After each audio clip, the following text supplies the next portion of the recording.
Estudando o Evangelho segundo o Espiritismo. Um estudo sequencial da obra O Evangelho segundo o Espiritismo de Allan Kardec.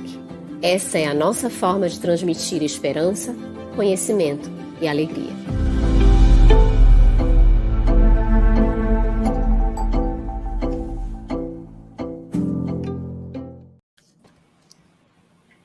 Irmãs e irmãos queridos, sejam muito bem-vindos ao Estudando o Evangelho segundo o Espiritismo.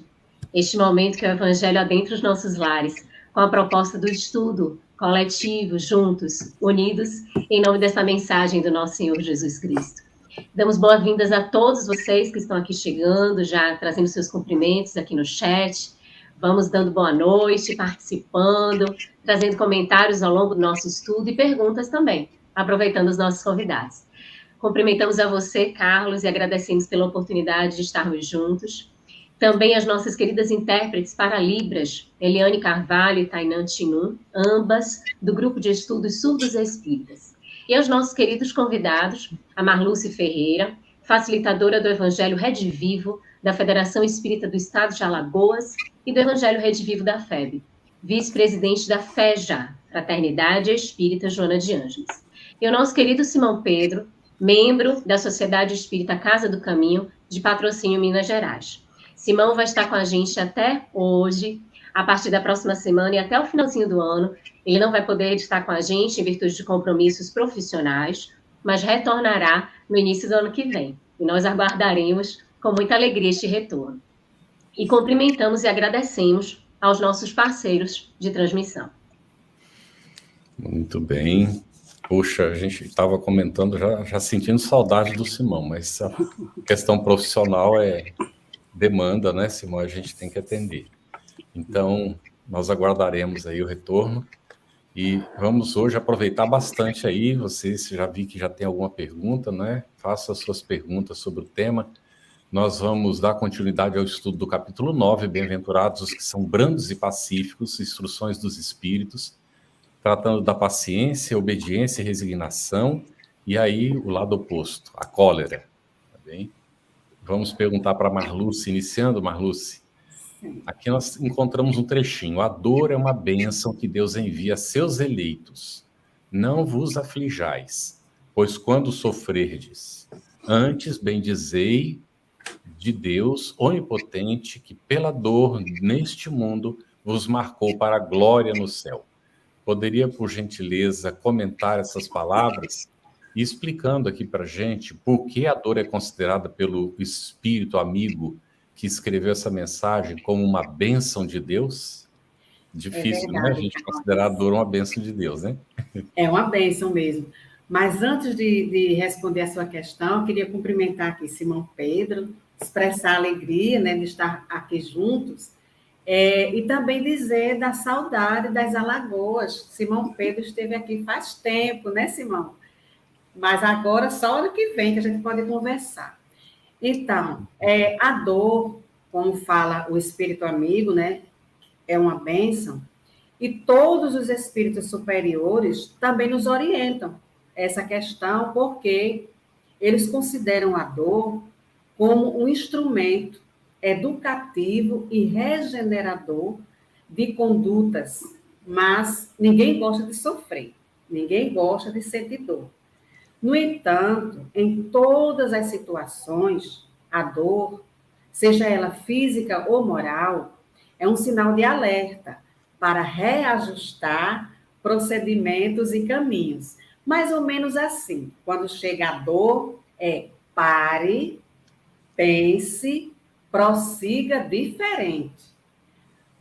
A falta do entendimento claro sobre essa questão da dor tem levado muitas pessoas, até mesmo no meio espírita, né, até mesmo nós espíritas, a ver na doutrina espírita uma apologia à dor. Mas isso não é verdade.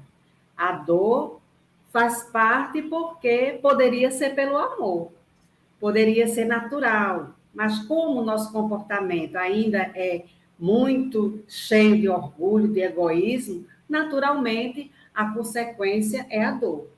E sendo Deus soberanamente justo e bom, esclarece os amigos, né, espirituais inclusive, o espírito amigo da lição de hoje, que a dor não é punição, a dor não é castigo de Deus. Como falamos, é um excelente mecanismo da vida a serviço da nossa própria vida. Se a gente não sentir dor, como vai valorizar a tranquilidade, como vai valorizar a harmonia do conjunto? Então, é como se fosse assim, uma técnica, né? São técnicas de educação de um pai amoroso convocando o filho rebelde, nós, à edificação interior, à reparação dos próprios erros. Então, meus amigos, quando nós adoecemos, precisamos de remédio. E muitas vezes esse remédio é amargo e se expressa nas dificuldades da vida, em todos os sentidos, biológicos, relacionais, profissionais. E nessa transição planetária, nessa turbulência moral e geológica, nós estamos vivenciando momentos de muita dor, perdas de entes queridos, perdas materiais, perdas afetivas, rumores de guerras nas redes sociais, que são verdadeiras tempestades e que só a confiança em Deus, só a confiança naquele que está no leme, né, pode nos acalmar e fortalecer para essa grande travessia no mar da vida, como está lá, Jesus acalma a tempestade, registrada por Mateus, Marcos e Lucas. Então, a dor, ela faz parte ainda da nossa vida. E Deus, diz aí o Espírito Amigo, nos marcou para esse momento. Então, não é nem todo mundo. Mas também, meus amigos, não vamos esquecer, Deus não coloca fardos pesados em ombros leves. E, portanto, está sempre na proporção de quem pode carregar. Se a gente está com a dor, é porque ela é proporcional ao que a gente pode carregar, recuperar. E o remédio eficaz, prece aliada à fé e à paciência. Muito bem, Marluce. Vamos juntos. Nós estamos no item 7 do capítulo 9, que está intitulado A Paciência. É um texto escrito pelo Espírito Amigo. O Espírito Amigo que, sob a revelação de Divaldo Franco, sobre a sua mediunidade, é o Espírito Joana de Ângeles, que informa Divaldo que em 20 de fevereiro de 1822, ela retornou à pátria espiritual após a roupagem como Joana Angélica de Jesus. E logo depois do seu despertar no plano espiritual, ela foi convidada para fazer parte da equipe do Espírito de Verdade, da Pleiade do Espírito de Verdade, nesse projeto da codificação. Então, ela tem duas mensagens em O Evangelho segundo o Espiritismo. Uma é essa, a paciência, e a outra está no capítulo 15, dar-se-á aquele que tem. Então, só para a gente ter as informações aí, que esse Espírito Amigo é o Espírito Joana de Ângeles, a benfeitora de todos nós, mentora do nosso querido Divaldo. Simão, ainda nesse item 7, o Espírito Amigo fala sobre paciência, caridade. Por que a paciência também é uma caridade? Boa noite a todos que estão aqui conosco, Luziane, Carlos, Marluce, as nossas amigas intérpretes de Libras. Um dia vamos retornar, sim, viu, Marluce, a Alagoas, né? Terra muito bonita, muito agradável e pessoas muito, muito carinhosas, né? Me recordo bem da última vez que estive aí com vocês. Com relação a esse aspecto, paciência, ser uma caridade, quando se fala caridade, se observa muito o aspecto visível, o aspecto material da caridade, que é, óbvio, algo importante, sim. Se nós observarmos a ideia paulina, lá do capítulo 13 da sua carta primeira aos Coríntios, ele vai dizer que ainda que eu distribuísse todos os meus bens e desse o meu corpo para ser queimado e não tivesse caridade, nada disso me adiantaria. Então vejamos bem que ele trabalha uma ideia de caridade que vai além da ideia material. Ele diz, ainda que eu distribuísse os meus bens, mas não tivesse caridade. Ora, o doar um bem não é um ato caritativo? Sim, se ele estiver envolto por um sentimento, por uma vontade de agir, um sentimento de agir, não um sentimento de pena, um sentimento de compaixão. Então, já nos mostra o apóstolo que a caridade, ela depende de um movimento interior. E aqui, então, quando se fala da paciência, é um movimento interior. A paciência, ela é uma virtude que precisa ser galgada, precisa ser desenvolvida, não é algo que se tem de uma noite por dia, é uma compreensão das circunstâncias. A pessoa que tem a paciência não é uma pessoa amoletada, não é uma pessoa, digamos que, sem força, sem vontade de agir, que aceita tudo. A paciência é um trabalho, é algo que advém da empatia, que gera a compreensão. Quando eu tenho empatia por alguém, eu compreendo a ação, ou seja, quando eu desenvolvo a empatia em relação a alguém, melhor dizendo, eu também desenvolvo a capacidade de perceber por que ela faz. E talvez eu também faria. Então, gera a compreensão. E gerando a compreensão, existe, então, o exercício da paciência para com aquelas pessoas que, no nosso modo de entender, estão criando dificuldades para nós. E se eu começo a percebê-la como uma pessoa tal qual eu sou, e que também posso ter atitudes semelhantes, eu passo a compreender e desenvolvo a tolerância. E da tolerância se chega à ideia da paciência. Então, é um aspecto caritativo, e Kardec aqui agora ele vai dar o exemplo do que seria essa caridade, quando ele diz, então, que há outro tipo de caridade, que não somente a esmola, e ele escreve que é mais meritória. E ele traz um exemplo para a paciência, que é a de perdoarmos, palavras dele, aos que Deus colocou em nosso caminho para serem instrumentos do nosso sofrer e para nos porem à prova a paciência. E aí já foi muito bem trabalhado pela Marlúcia o que é o sofrer. Ou seja, a paciência é perceber que muitas vezes as situações adversas que no nosso entendimento foi causada por alguém é uma situação para que eu possa exercitar valores pessoais que me façam crescer a partir dela. E aí sim, a paciência é necessária.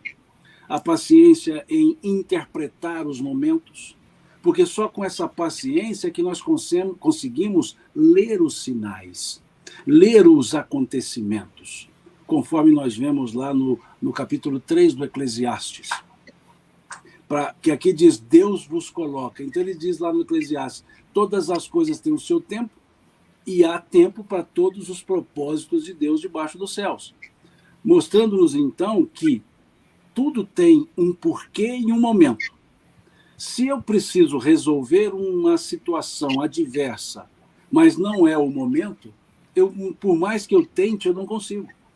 Se é o momento, mas eu não tenho atitude, eu não consigo.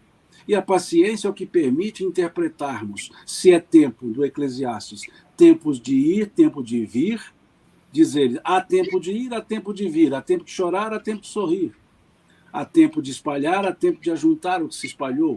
Ou seja, é preciso interpretar, e só com a paciência, ou seja, com esse afastar das minhas vontades, é que eu consigo interpretar, de fato, os acontecimentos. E isso, então, passa a ser uma caridade, porque em vez de eu dizer, você me causou isso, eu vou olhar a pessoa como um instrumento do fato, e não como causadora da minha impaciência, da minha prova.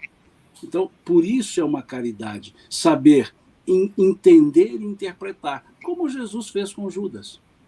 Quando disse a ele, o que tendes de fazer, faze-o rápido.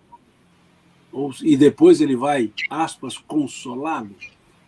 É entender os propósitos, é entender que o erro precisa ser sanado, mas a pessoa precisa ser educada, precisa ser compreendida e cuidada.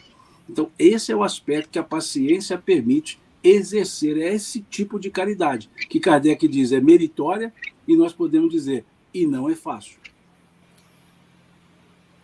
Muito bom. Marluce, nós vamos colocar uma pergunta da Jane Lima, que está relacionada com o item 7. Ela faz uma citaçãozinha de um trecho: sede, pois, pacientes, sede cristãos. E quais as consequências do mundo espiritual, da impaciência nas lutas diárias para os espíritas? Para os espíritas, para todo mundo, né? Os espíritas em particular, porque muito se pedirá quem muito recebeu. Então, as consequências são as consequências da nossa incúria, da nossa imprevidência, da nossa inconsequência. É o sofrer. É o afastar-se, né, da lei de Deus, você vai estar sofrendo. Então, não importa se é espírita ou qualquer credo religioso. Repito, ao espírita será cobrado mais porque a gente tem mais informações, a gente tem mais orientações e deve praticar. Afinal de contas, Jesus trouxe a mensagem da benevolência, do perdão das ofensas, da indulgência, que são antídotos para a impaciência. E Simão colocou aí muito bem para nós sobre a questão da paciência.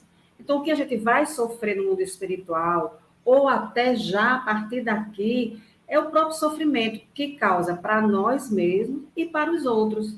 As dificuldades físicas, porque a impaciência, a intolerância, traz também problemas físicos, né?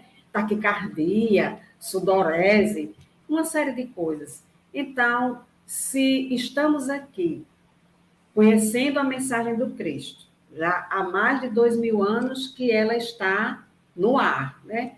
Se estamos aqui para meditar a mensagem do Cristo, trazê-la para o nosso coração, sentir essa mensagem e depois colocá-la do coração para fora, no relacional, ou seja, vivenciar, e isso vai nos dar a tranquilidade suficiente para chegar no mundo espiritual e poder até colaborar com aqueles mais impacientes.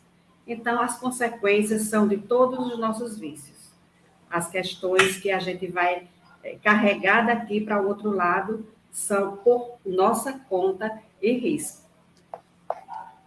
Excelente, Marluce. Esse destaque que você traz, o Espírito Amigo, ele finaliza a mensagem com esse trechinho que a Jane destacou, e que são os comentários que você fez, né? Seja, pois, pacientes, seja cristãos. Essa palavra resume tudo. É o que resume toda a ação, todo o movimento, todo o propósito. Muito bom, Marluce. Ângela Jucá, Simão, às 21h32, traz a seguinte pergunta: a paciência é uma virtude só dos espíritos evoluídos? Como podemos conquistá-la? A paciência é uma virtude. Como todas as virtudes, ela se desenvolve. E se desenvolve à medida que a pessoa vai galgando esses degraus da virtude. Então, ela não todo espírito evoluído tem a paciência como virtude, mas nem toda pessoa que é paciente, que tem paciência, é um espírito evoluído, porque o espírito evoluído tem uma soma de virtudes, dentre elas a paciência. Agora, eu posso ter a paciência como virtude e ter outros defeitos, que não seja a impaciência.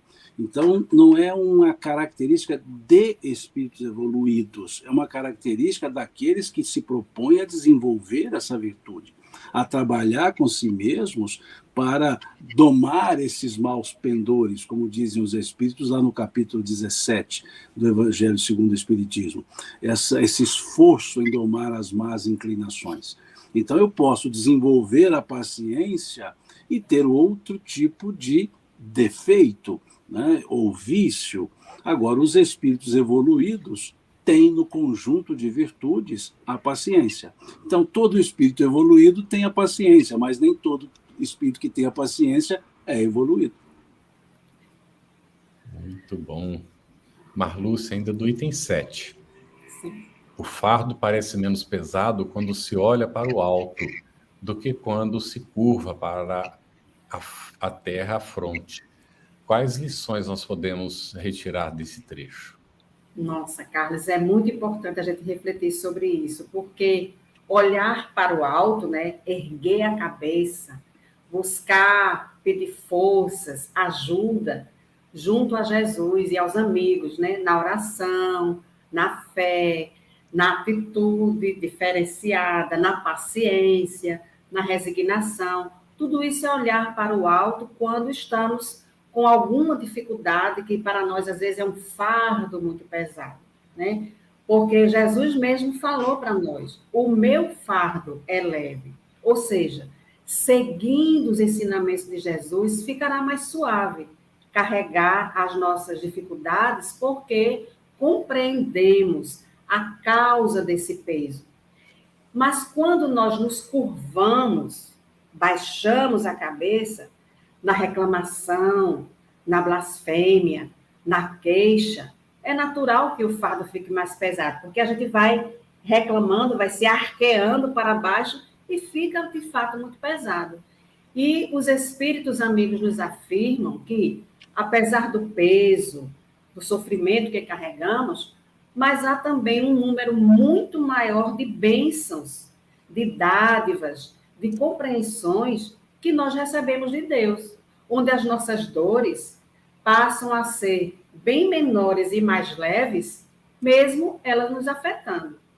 Então, Joana de Ângeles, como a Luziane já colocou aqui, sabia perfeitamente do que estava falando, pois vivenciou esses fardos pesados logo no tempo de Jesus, já como Joana de Cusa, que está no livro Boa Nova, capítulo 15, e como Joana Angélica de Jesus, aqui no Brasil, a primeira e a última reencarnação que temos conhecimento, e ela afirma, aqui no nossa lição de hoje: coragem, amigos, Cristo é o nosso modelo.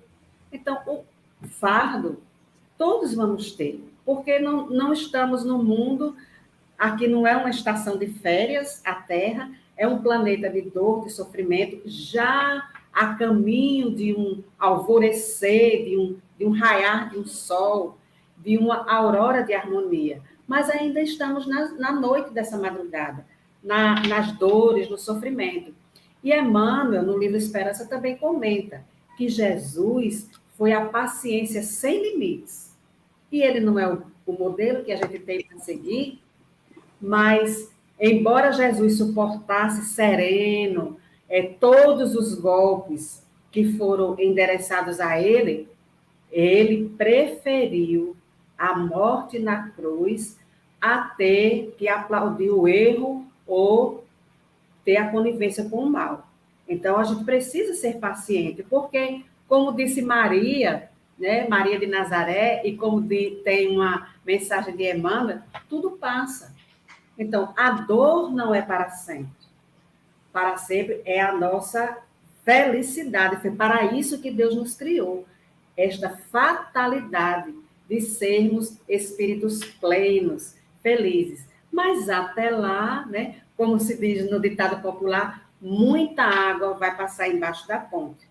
Mas que essa água, a gente não a transforme numa tempestade, num pequeno copo d'água. Paciência. Então, a precipitação, muitas vezes, traduz ou traz uma desarmonia, uma perturbação, e deixa o fardo natural da nossa jornada evolutiva muito mais pesado. Então, diz os amigos espirituais, as dores chegaram, paciência. Alguém nos subestima, paciência. O rebelde nos atormenta, paciência. Fica mais leve. E sempre lembrando que não estamos sozinhos. Nós temos não só o governador espiritual do nosso planeta conosco, porque ele diz: nenhuma das ovelhas se perderá, e eu estarei convosco até o fim das dores, até o fim desses tempos, né? Então, paciência, porque tudo passa e o fardo fica mais leve. Porque, repetimos, Deus, justo, misericordioso e bom, não vai colocar um fardo que a gente não possa carregar. Temos muitos fardos, mas às vezes os fardos muito pesados ainda nem vieram à tona, porque a gente não teria condição de carregar. Mas o fardo, ele se torna mais leve quando nós confiamos, né, em Deus, em Jesus, e temos a certeza de que tudo passa. E o fardo pesado também passará. Que lindo, Marluce. E a gente vai caminhando na certeza de que a dor é efetivamente uma mestra, efetivamente uma orientadora, que vem trazer decodificadas lições que nós precisamos aprender, que às vezes a gente não entende pela tradução do amor, e a dor traduz esse amor, consegue fazer com que a gente alcance a percepção da lição que a gente precisa aprender e receber como forma de ensinamento. Obrigada, Marluce. Simão, a Bianca, às 21h28, ela fala, primeiro cumprimenta, feliz por estar assistindo ao vivo. Acredito que a paciência é uma virtude difícil. Como trabalhar para melhorar? Trabalhar para melhorar é trabalhar mesmo, né? Isso, todo processo virtuoso é uma construção. Nós não somos, a virtude ela não é adquirida, virtude é desenvolvida. Se desenvolve por uma série de ações, a começar pelo entendimento do que é bom, do que é contributivo para o bem. Começa com o entendimento que é preciso um esforço natural da própria pessoa e uma vontade para ir domando essas inclinações que muitas vezes temos, de maus pendores. A paciência vai se desenvolvendo quando nós começamos a olhar para outra pessoa e a vemos como pessoa, tal qual nós também somos. E assim como temos defeitos, as outras pessoas também têm. Assim como temos virtudes, as outras pessoas têm. E à medida que eu vou reconhecendo a mim no outro, eu vou percebendo que, tal qual eu também preciso de ser olhado e receber um voto de confiança, também preciso dar isso. A paciência é uma tolerância que é diferente de aguentar as situações. A paciência ela não é um elemento externo, de demonstração externa. Ela é de demonstração interna. É o meu movimento interno que posso demonstrar ou não. Então, muitas pessoas toleram as demais no aspecto de aguentam as demais porque eu não posso mostrar que eu estou impaciente, mas internamente eu estou impaciente. Porque a impaciência ela é esse movimento interno, como a paciência também é. Então, como qualquer outra virtude, é fazendo essa análise. É nos perguntando, a pessoa se perguntando, por que eu agi dessa forma? Por que eu tenho esse ou aquele sentimento em relação a essa ou aquela pessoa? Não é avaliar o que eu fiz, é por quê. E não importa o que eu sinto, importa o porquê eu sinto. E aí sim a paciência vai sendo trabalhada. Por que eu me exasperei? Por que eu não me controlei? Por quê? Porque é esse exercício. Daí a ideia agostiniana do autoconhecimento. É essa análise de olhar no espelho e conversar consigo mesmo, fazendo essas perguntas. Por que eu ajo assim? Que Santo Agostinho sugeriu isso. Perguntai-vos com qual razão agiste, por que não agiste. Ele deixa claro isso. E aí vem um aspecto interessante que Santo Agostinho trabalhou. Ele diz, perguntai para vós questões claras e não temais de as multiplicar, pois as respostas serão para vós um lenitivo para a alma ou indicativo daquilo que precisais mudar em vós. Então, se nós começarmos a olhar dessa forma, fazer essa reflexão relativa aos nossos sentimentos, as respostas virão indicando as condutas que eu deverei tomar. E aí sim, a paciência vai sendo desenvolvida. Paciência, volto a dizer, é uma energia interna. Não é uma atitude visual. É uma energia interna. A atitude visual, ela pode parecer impaciente, mas a paciência estará presente. E mostro claramente isso na passagem da expulsão dos vendilhões do templo. O ato observado de fora é uma falta de paciência. Mas se nós observarmos, o sentimento que tinha o Cristo não era de impaciência. E por que eu digo isso? Porque ele não fez essa atitude abrupta, de maneira abrupta. Diz o texto que ele chegou no templo, observou tudo o que acontecia no templo e foi para Betânia. Dormiu em Betânia. No outro dia, quando ele voltou, é que ele fez a expulsão dos vendilhões. Ele não agiu com a impaciência, porque se fosse impaciência, na tarde do dia anterior, que ele entrou no templo e viu tudo aquilo, ele teria já feito a expulsão. Mas como não era um ato de impaciência, era um ato de demonstração de força moral, ele então deixou para o outro dia. Então vejamos que se nós olharmos o ato, vamos dizer a impaciência. Mas se nós observarmos o fato, veremos que não. Que houve total controle e não havia raiva nenhuma. Tanto não havia que não houve reação das pessoas. As pessoas não reagiram, porque ninguém reage a uma atitude peremptória de alguém que não traz raiva, não traz impaciência. E muitos, com dificuldade de entender essa passagem, tentam tirá-la, dizendo, não, isso é só uma parábola, não, isso não é fato. É fato. E, claro, fato totalmente cabível num coração amoroso, que não agiu de maneira abrupta e impaciente. Então, é esse o exercício que nós temos que fazer. E não é o demonstrado, é o sentido que vai nos dizer se desenvolvemos ou não a paciência. Muito interessante essa análise, Simão. Bem interessante, leva a gente a ficar refletindo, né? Muito bom. Agora, nós temos uma aqui, Marluce, que é da Ângela Jucá. Qual a função? Você já até comentou alguma coisa sobre isso aqui, né? Foi falado do sofrimento, o Simão também comentou algo. Qual a função do sofrimento em nossas vidas e qual a melhor forma de suportá-lo? O sofrimento, né, como a gente falou, é um sinal vermelho. Pare, pense e faça diferente.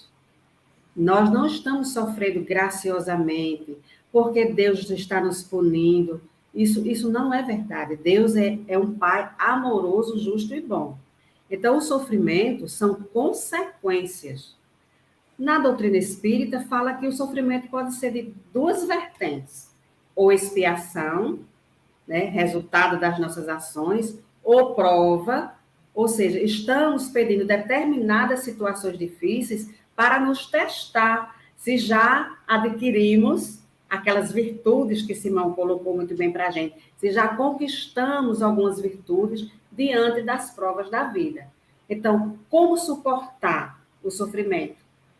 Fazendo o que Simão colocou aí, que Santo Agostinho nos orienta na questão 919.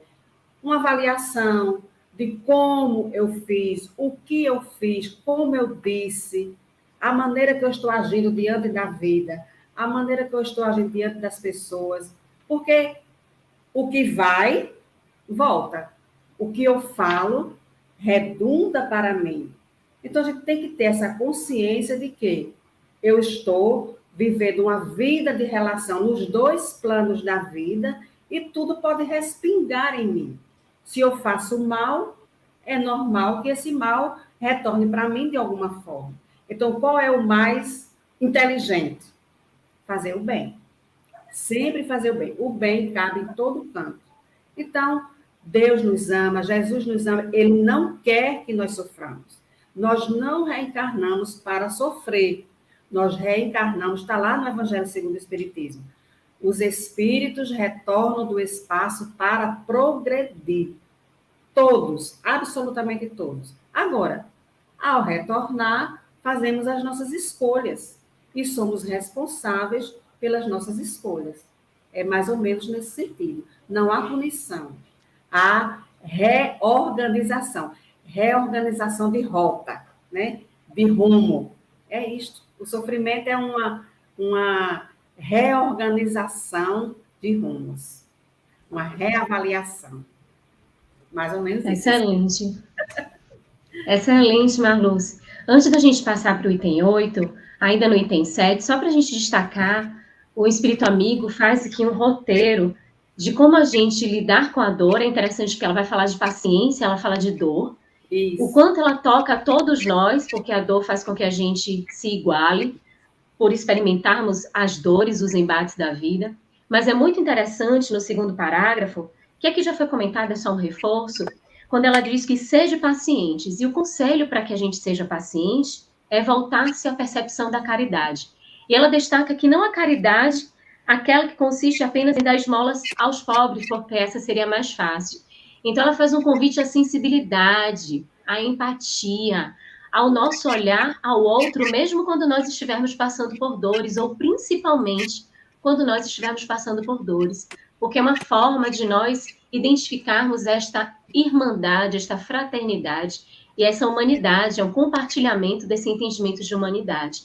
Então, é muito interessante a gente perceber que aqui essa mensagem da paciência, para que lidemos com a dor, é um convite para a nossa ação no bem, dilatando esse conceito de caridade, como bem trouxe o Simão, como bem trouxe a Marluce, para que a gente vá ao encontro do outro também, mesmo ainda com as nossas dificuldades, mesmo sentindo esta dor, mas irmos ao encontro dessa caridade que nos convida a um ampliar de percepção. A caridade no sentido de, como entendia Jesus, da benevolência, da indulgência, do perdão, da empatia, da sensibilidade, desta forma de alcançar o outro e tentar trazer para o outro um lenitivo em relação às suas dores. Então, ela convida para que sejamos pacientes exercitando a caridade. Isso é muito importante. Luziane, me permite. E aí, diga, Marluce, por favor. Nós poderíamos parafrasear o conceito de caridade, conforme Jesus disse na questão 886, benevolência, indulgência. A gente poderia parafrasear dizendo assim: paciência para com todos, paciência para as falhas dos outros, paciência para as ofensas dos outros. Bem que caberia. Excelente, perfeito, Marluce. E a gente agora vai para o item 8, que é um outro item muito lindo, intitulado Obediência e Resignação, é do Espírito Lázaro. E a pergunta que a gente faz para o Simão é: que entender por obediência e resignação, conforme Lázaro nos ensina? Essa lição, essa parte, ela é interessantíssima, porque o Espírito ele trabalha dois elementos, dois sentimentos, duas ações que são complementares e mutuamente necessárias, uma e outra, a elas mesmas. E aqui eles usam uma forma, digamos, bem filosófica, dizendo que a obediência é o consentimento da razão e a resignação, o consentimento do coração. Ou seja, o elemento racional e o elemento sentimental. Nós somos seres sentimentalmente racionais e racionalmente sentimentais. É esse o conjunto da nossa forma de existir. E aqui o Espírito vai justamente nos dizer que é preciso compreender e sentir. A ideia do consentimento da razão é quando nós dizemos: está tudo certo.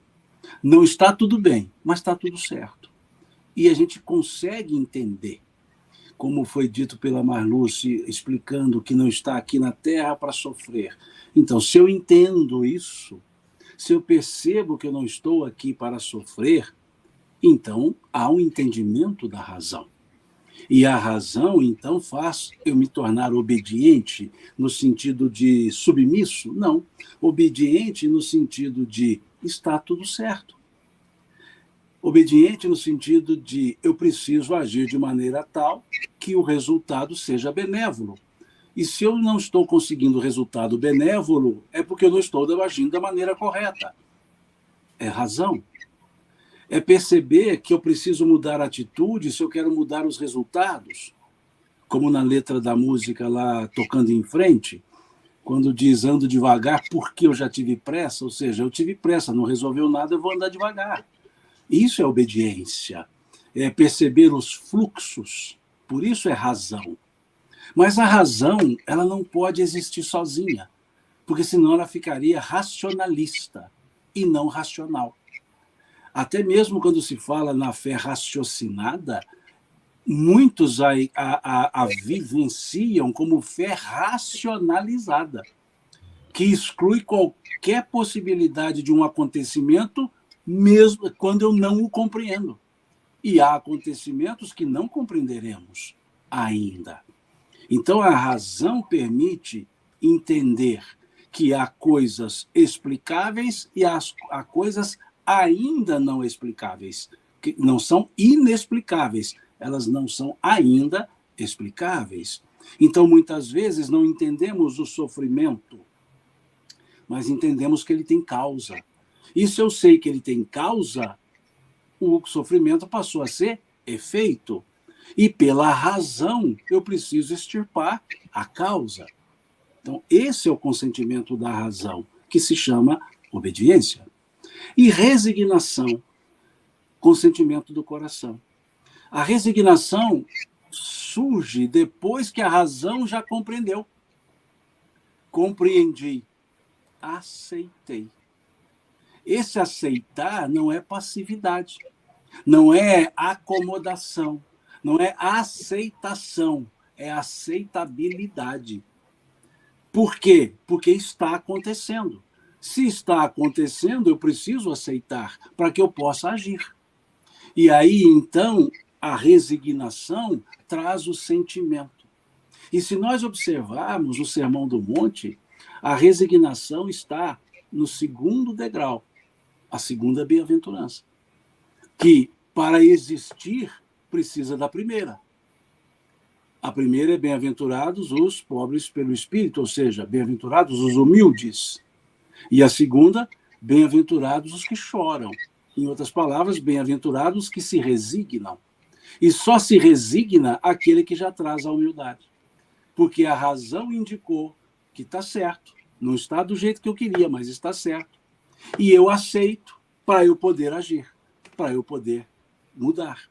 Porque se não houver a humildade, haverá o repelir da situação, que não será solucioná-la. Eu vou me tornar uma vítima, crio uma auto-vitimização, vou transferir a responsabilidade para Deus, dizendo Deus fez isso comigo, quando, na verdade, se houver o entendimento, a obediência, e se houver o aceitar, a resignação, eu vou perceber que o que está acontecendo tem causa, e se tem causa, tem solução. Basta que eu busque a causa e mude e a transforme. Ou seja, se na minha vida as coisas não estão dando certo, com certeza eu não estou agindo da maneira certa, ou não estou no momento certo para agir.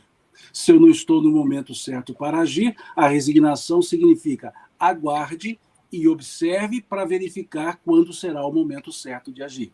E o que é acomodação? Mesmo sendo o momento certo para agir, eu não vou agir. Isso é a acomodação. E Jesus não era acomodado, ele era resignado. E mostrou-se resignado quando diz, Pai, cumpra-se em mim segundo a tua vontade. Só que para ele chegar nisso, ele propôs duas coisas antes. Ele disse, Pai, afasta de mim esse cálice. Ou seja, olha, a primeira conversa, vê se tira isso aí de mim, a coisa não vai estar boa, vai doer muito aqueles azorragues, aquela coroa machuca, a cruz nem se fala. Depois, no segundo momento, veja, ele volta, os discípulos estavam dormindo.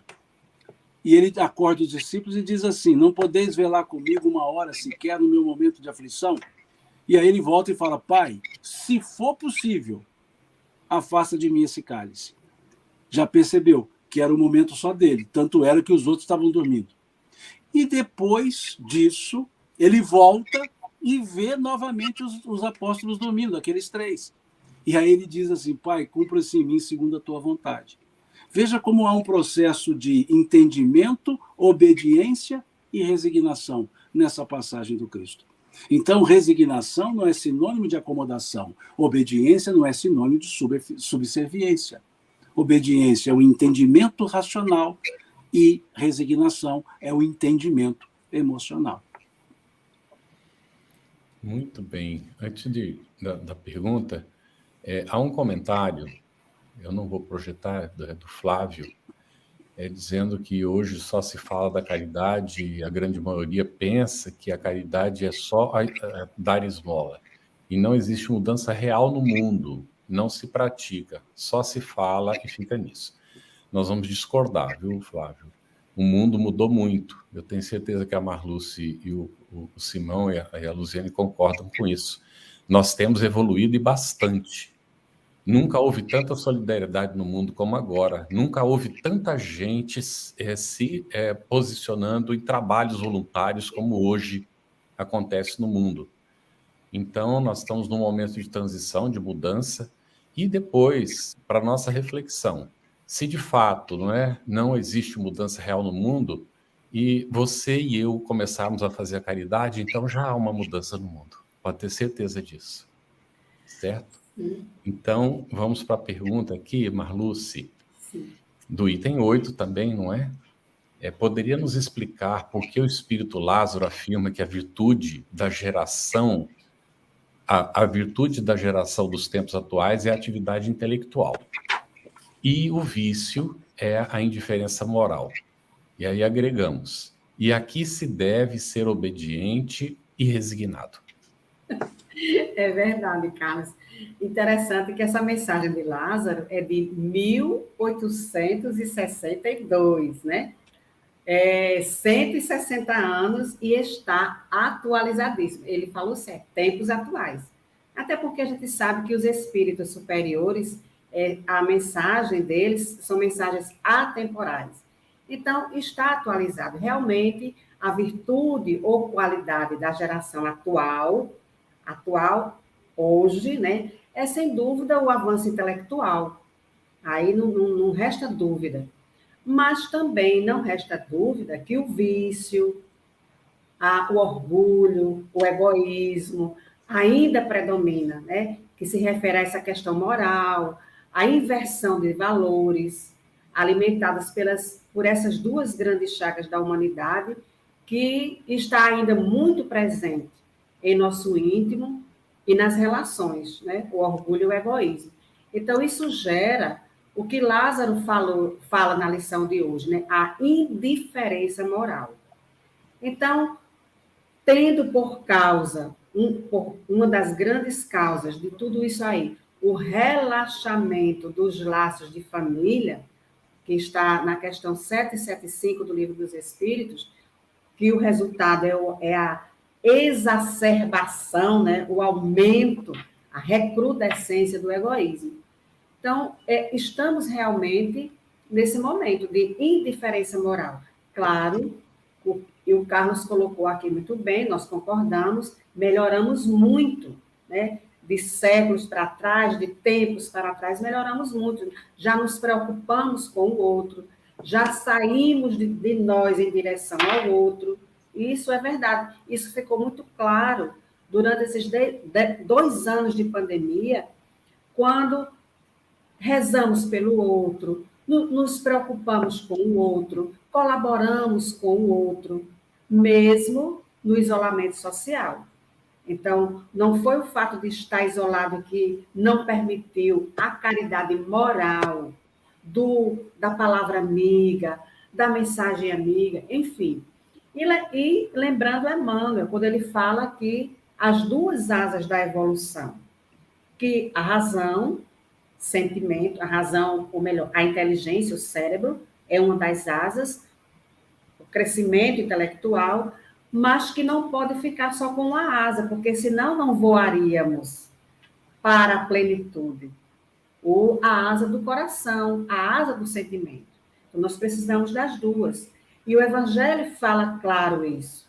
já avançamos na parte intelectual, agora precisamos da parte moral, do sentimento, da fraternidade. E, felizmente, tudo tende ao progresso, tudo evolui. E quando não crescemos pela vontade, como o Simão colocou, pelo consentimento do coração, ou quando bate a preguiça, que a gente escuta muito isso aqui, tenho muitas encarnações pela frente, para que eu vou me preocupar agora? Então, quando isso acontece, a dor bate à nossa porta e nos empurra inexoravelmente para a frente. Então, nesse soerguimento para a frente e para o alto, nós temos na doutrina espírita, nos seus conhecimentos, todas as ferramentas que a gente precisa para esse crescimento espiritual, para esse crescimento moral, para extinguir as chagas da humanidade, para ir melhorando, trabalhando os nossos vícios. A doutrina espírita nos dá essa condição. Jesus é a porta da felicidade, do entendimento, e Kardec tem a chave para abrir essa porta com segurança, porque nos explica claramente, objetivamente, tirando o véu das questões espirituais intencionalmente colocado por Jesus, porque a gente não tinha ainda condição de entender. Agora já temos. Então, daí a necessidade de conhecer, meditar, sentir e vivenciar o Evangelho de Jesus. Estamos numa transição, estamos num momento difícil, de ebulição moral, de ebulição geológica, mas é o momento de refletir o que eu quero para mim nas próximas encarnações, nos próximos anos, porque a regeneração, a melhoria vai acontecer, está acontecendo, independente da nossa vontade. E a Gênese fala isso muito claro no seu último capítulo. Lá está escrito assim: os tempos são chegados. Hoje a gente pode dizer, os tempos chegaram. Nós estamos nesse processo. O progresso intelectual, o avanço tecnológico é um grande passo e marca essa primeira etapa.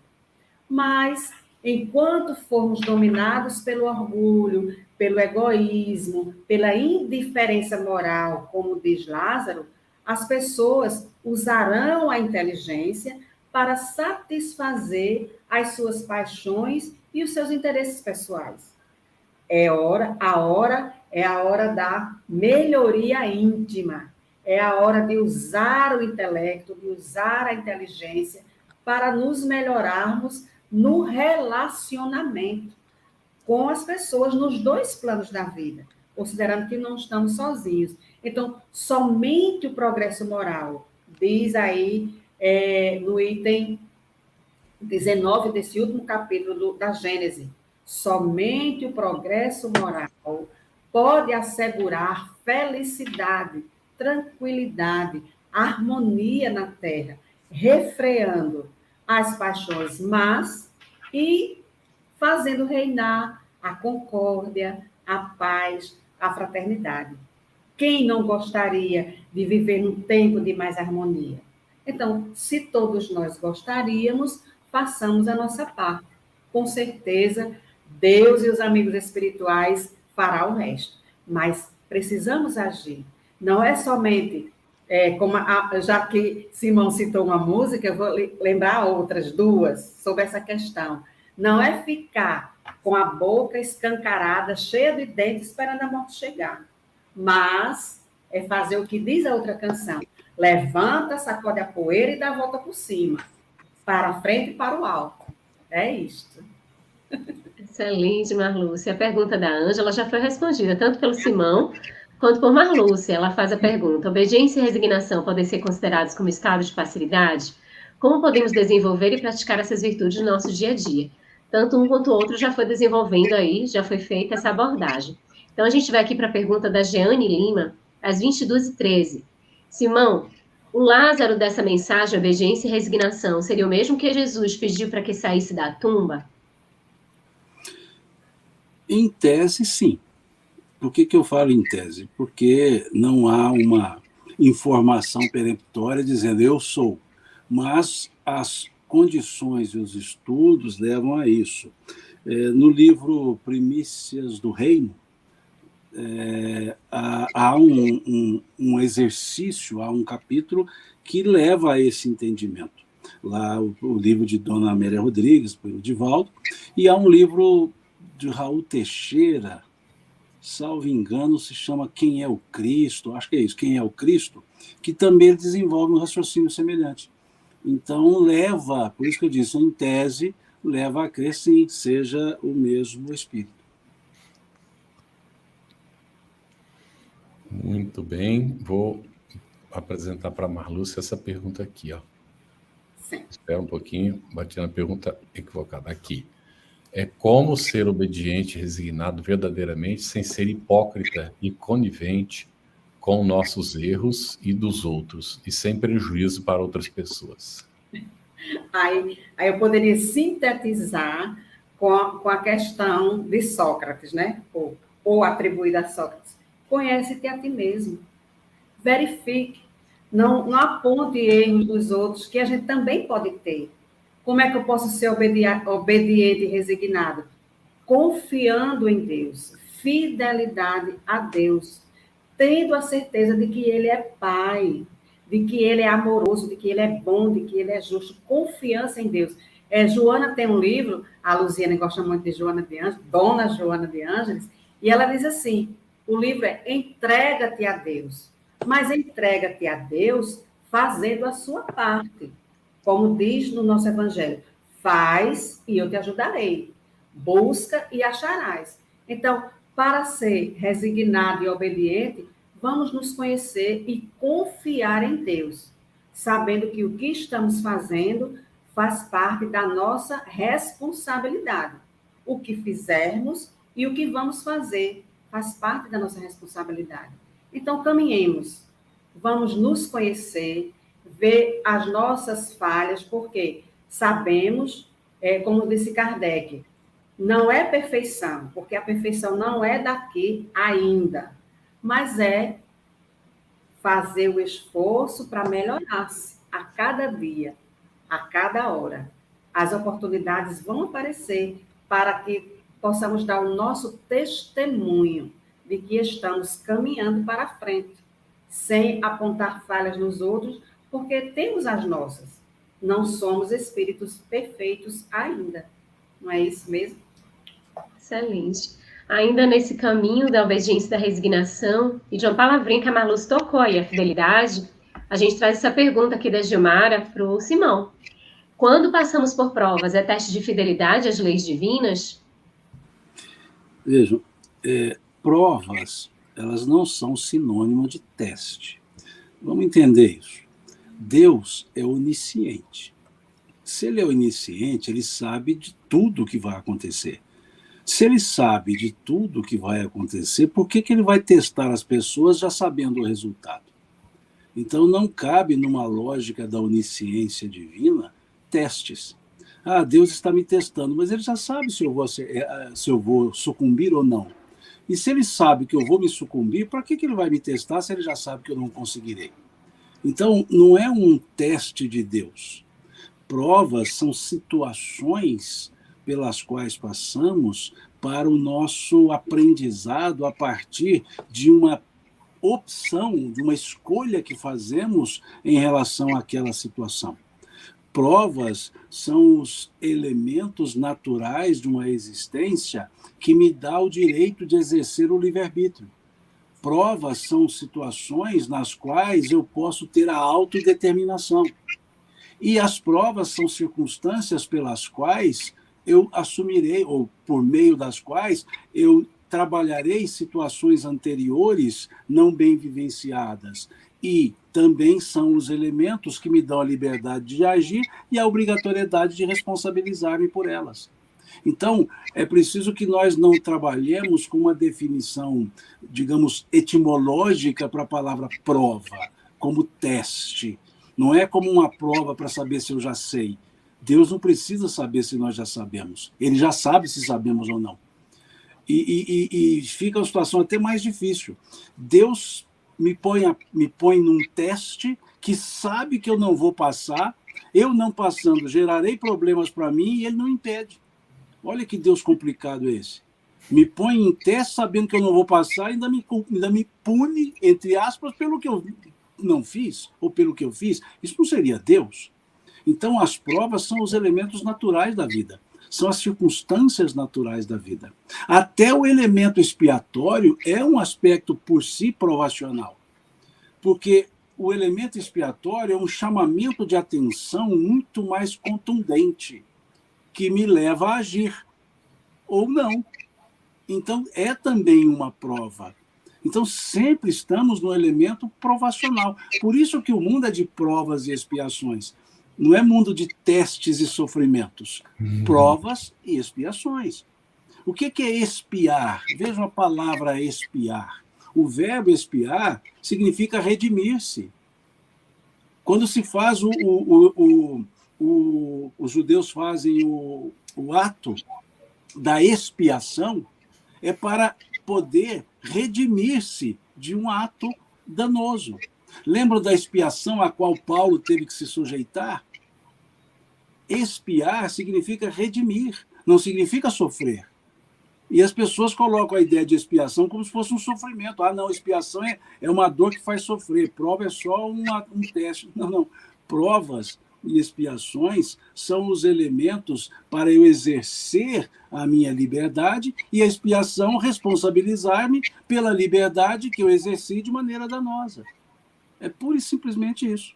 Então, por isso é que não é interessante trabalhar com uma ideia de Deus está nos testando, porque ele não seria Deus se ele estivesse me testando e aguardando o resultado.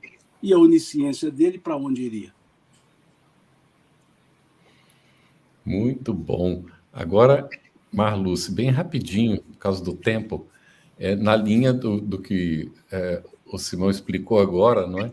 Quando se é testado no constrangimento, esse é o Daniel Rosa, tá?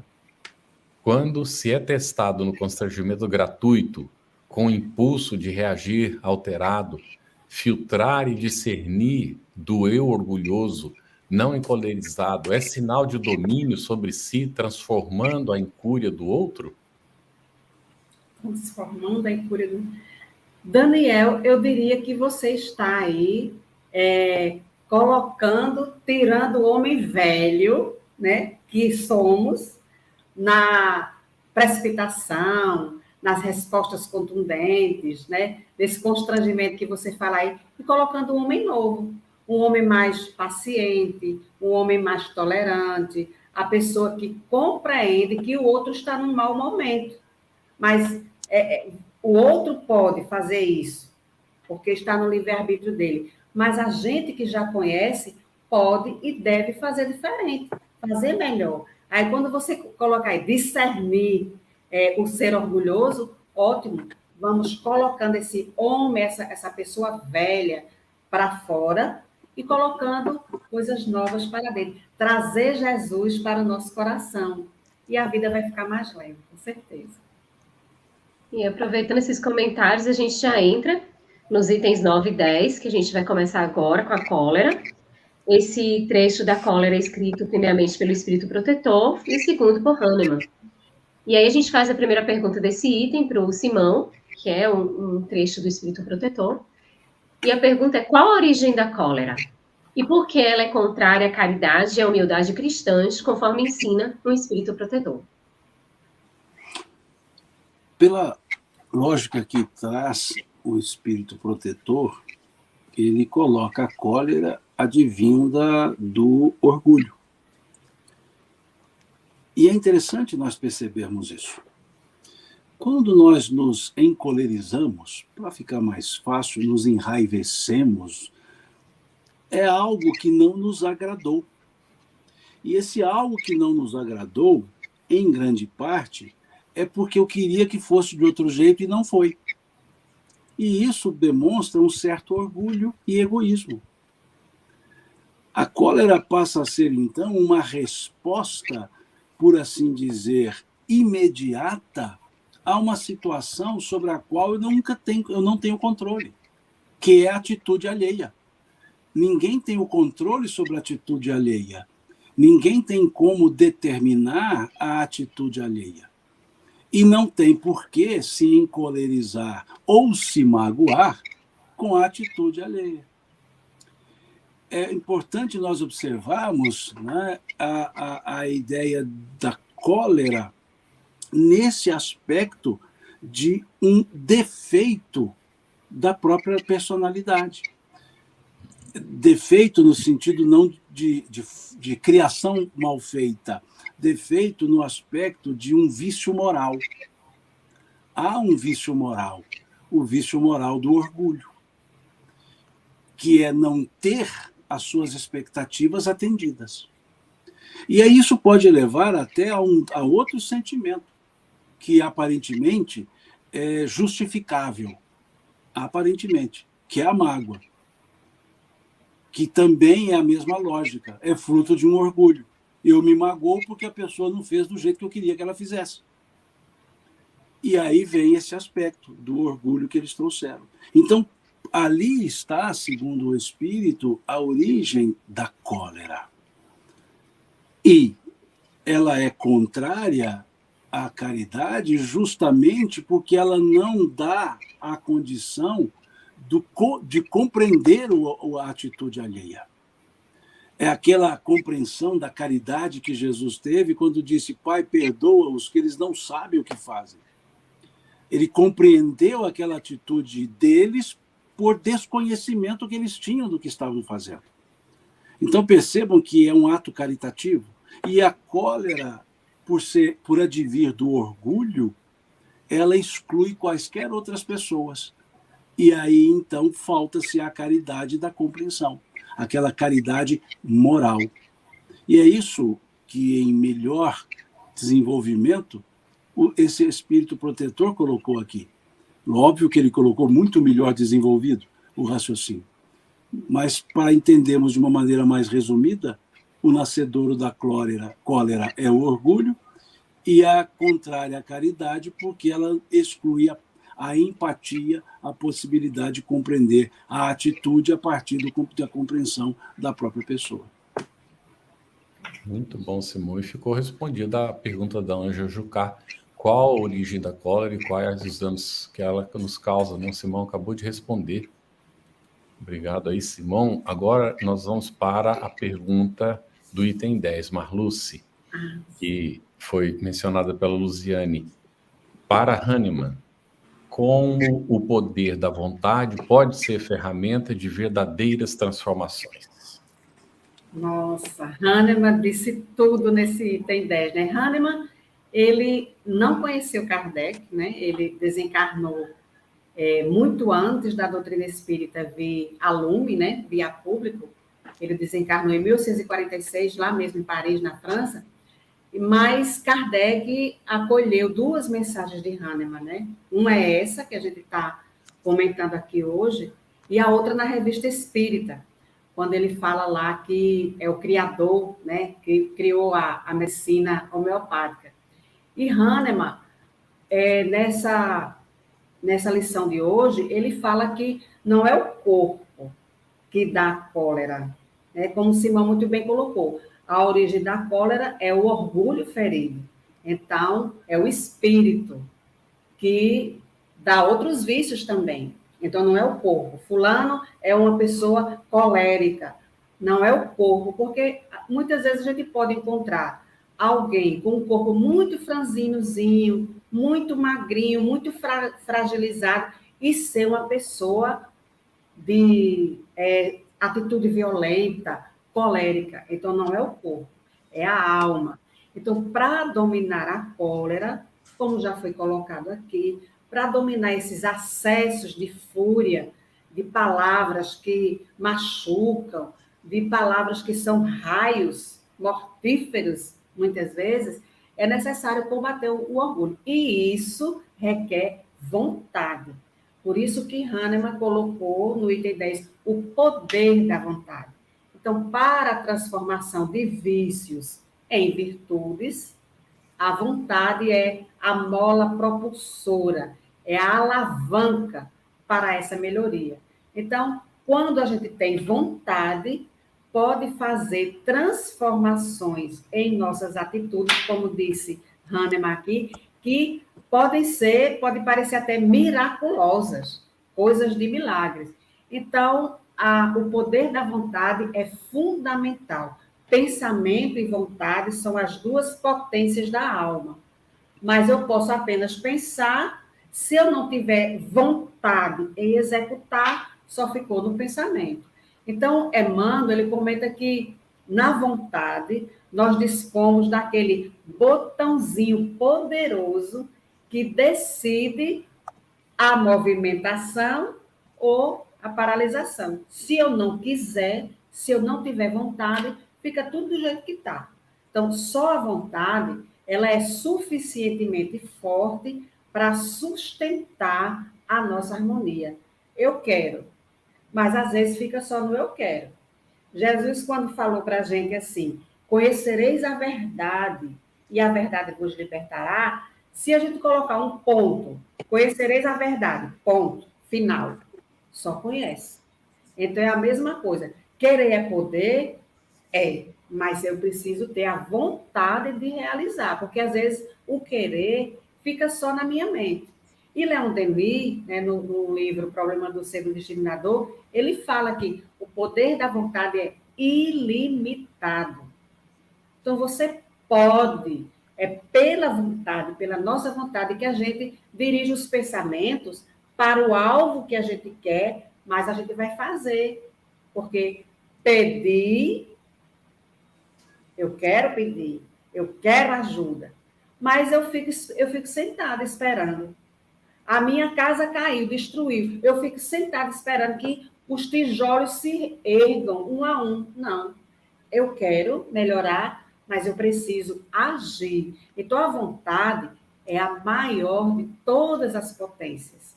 Cada alma, cada espírito é um foco de vibrações, de energias, de pensamentos que a vontade coloca em movimento.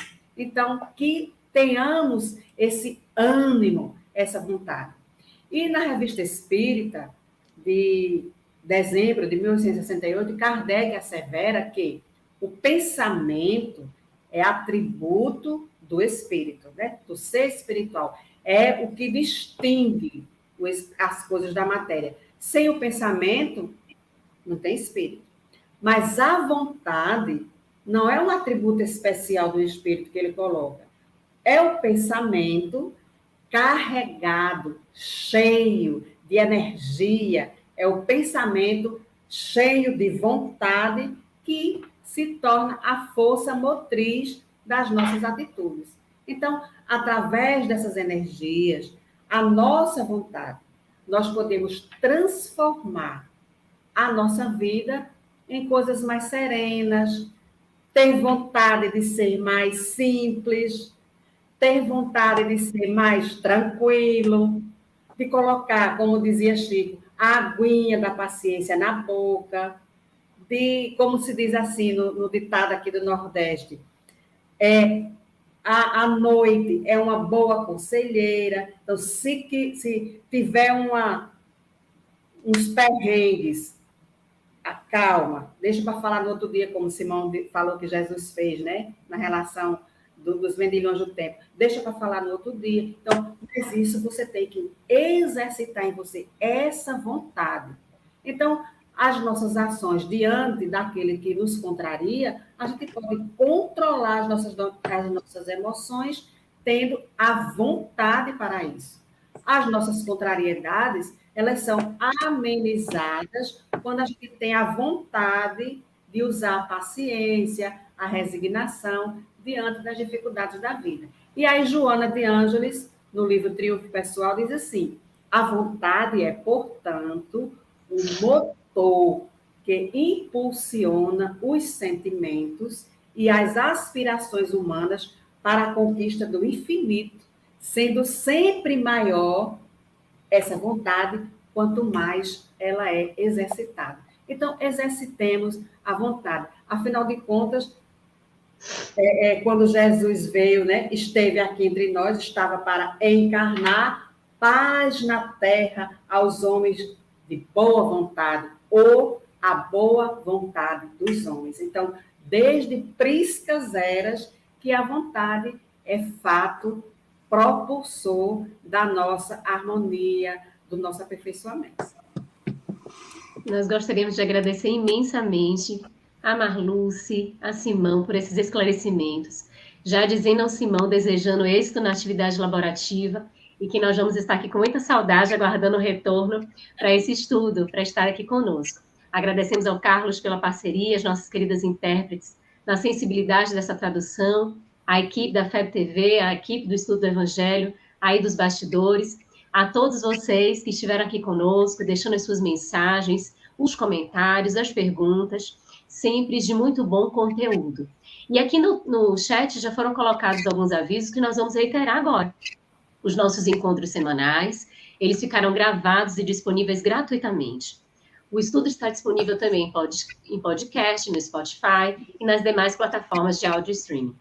Para maiores informações acerca do nosso estudo, acesse o nosso Telegram, @estudo_ese_FebTV. Para encontrar todo o conteúdo do estudo, basta acessar o site www.febtv.com.br/estudo-ESE. A FEB TV disponibiliza 3 oportunidades de estudo das obras básicas. Às segundas-feiras, às 20 horas, o Estudando o Livro dos Espíritos. Às terças, também às 20 horas, o estudo do Livro dos Médiuns. E às quintas, às 21h30, aqui conosco, estudando o Evangelho segundo o Espiritismo. Apoie a FEB TV, ajude a manter este e outros estudos no ar, acessando febtv.com.br.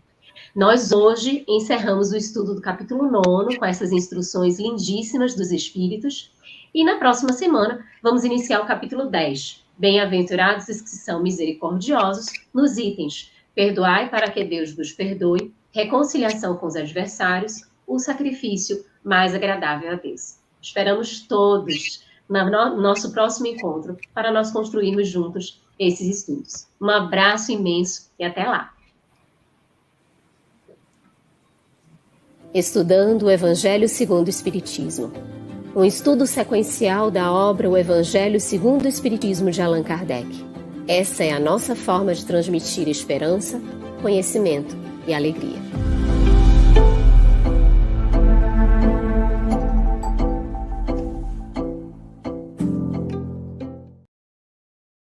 Você que colaborou conosco, a gratidão. Você que ainda não colaborou, tem a oportunidade de colaborar com a FEB TV para que ela cumpra a sua missão, que é divulgar o bem, que é divulgar a esperança, que é divulgar o Cristo através do Espiritismo. Muito obrigado a cada um de vocês. Nós agradecemos de coração.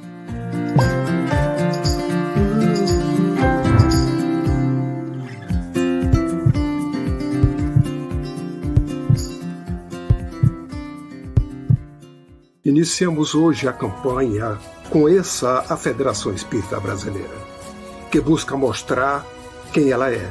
O trabalho realizado por meio desta instituição centenária, trazendo você para dentro da nossa casa. Como surgiu a Federação Espírita Brasileira? De Augusto Elias, o seu fundador, aos dias de hoje, o que ocorreu? Quem foram e quem são os vultos que fizeram e fazem parte dessa história? Qual a relação de nomes como Chico Xavier, Bezerra de Menezes, Ivone Pereira com esta instituição? Qual a sua missão?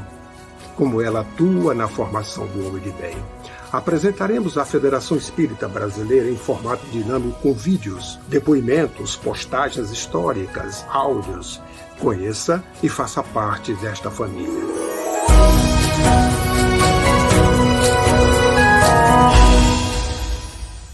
A Federação Espírita Brasileira lança o portal FEB Podcast, com conteúdos em áudio que objetivam esclarecer e consolar corações para uma postura de vida com fé, harmonia e esperança. Diretamente dos estúdios da Federação Espírita Brasileira, está começando o podcast Espiritismo em Pauta. Você está ouvindo o podcast Estudando o Livro dos Espíritos. Olá, eu sou o Thiago Toledo e você está ouvindo o podcast do Cidadão do Universo. Você está ouvindo o podcast do Entre Dois Mundos. Você está ouvindo o podcast do Gostinho de Leitura. Estudando o Livro dos Médiuns. Olá, eu sou a Marina Miranda e você está ouvindo o podcast Minha Nada Mole Encarnação. Essa é a nossa forma de transmitir esperança, conhecimento e alegria.